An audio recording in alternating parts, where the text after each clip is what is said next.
হাওড়ার ইছাপুরে ভয়াবহ পথ দুর্ঘটনা। যাত্রী বোঝাই টোটোকে ধাক্কা, বাসের টোটোকে ধাক্কা মেরে পালানোর চেষ্টা করে বাস। চলন্ত বাস থেকে লাফ দিয়ে চম্পট চালকে, উল্টে যাওয়া টোটো সমেত চলতে থাকে বাস।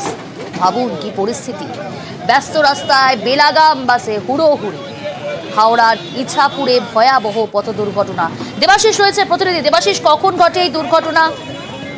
দেখো, সকাল 9টা নাগাদ এই বাঁকুড়া থেকে ধর্মতলা রুটের একটি বাস, এই বাসটি কিন্তু যাচ্ছিল এবং অবশ্যই যেটা কিন্তু প্রত্যেক দিন হয় তা হচ্ছে এই ব্যস্ত সময় সেখানে বাসের রেষারেষি।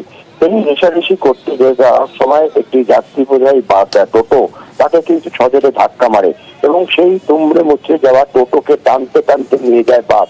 এমনকি যখন চিৎকার চেঁচামেচি শুরু হয় গোটা রাস্তা জুড়ে, সেই সময় চলন্ত বাস থেকে লাফ দিয়ে চালক সে কিন্তু চম্পট দেয় এবং সেই বাস রীতিমতো টোটোকে সামনে রেখে টানতে টানতে চলতে থাকে চালকহীন অবস্থায়। ফলে যে কোনো মুহূর্তে বড় সড়ো দুর্ঘটনা ঘটে যেতে পারত এবং রাস্তার ধারে একটি ডিভাইডার, সেখানে গিয়ে কিন্তু এই টোটো সমেত বাসটি আটকে যায়। কার্যত অল্পের জন্য রক্ষা পায় বহু মানুষ।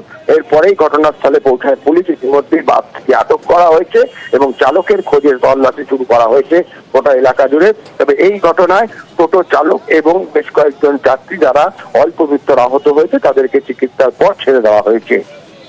বেশ,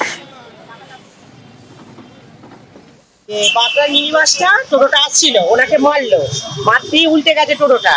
উল্টে যেতে উনি মানে পাল্টি খেয়ে উল্টে গেছে, উল্টে গিয়ে ঘুষরে ঘুষরে গাড়িটাকে নিয়ে আসছে। এবার গাড়িটা ভেঙে ভেঙে ভেঙে ভেঙে আসছে, তখন ওইখানটা করে ড্রাইভার দাদা মানে হামাগুড়ি দিয়ে এদিকে বেরিয়ে এসছে।